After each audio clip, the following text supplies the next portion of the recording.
আপনি যদি অন্য মানুষ কিভাবে সুখী হতে পারে, তারা কিভাবে ভালোভাবে থাকতে পারে, এটা নিয়ে টেনশন করেন, আপনার হ্যাপিনেস নিয়ে এটার দায়িত্ব নেবে কে?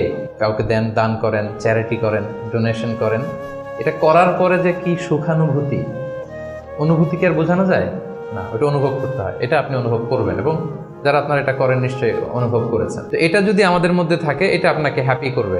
চিন্তা করেন ইসলামের বিধানগুলো, ইসলামের বাতলে দেওয়া যে জীবন দর্শন কত সুন্দর, মানে পুরো সমাজের সবাই যেন আমরা হ্যাপি থাকতে পারি, এরকম একটা সিস্টেম, তাই না? অন্যরা হ্যাপি আমি করতে যাচ্ছি, আমি হ্যাপি হয়ে যাচ্ছি। এবং সহিহ মুসলিমের একটা হাদিস এখানে আমি উল্লেখ করতে চাই, লম্বা হাদিস, শেষের অংশটা, টেক্সটটা হচ্ছে এরকম যে আল্লাহু ফি আউনিল আবিদি মা কানাল আবদু ফি আউনি আখি।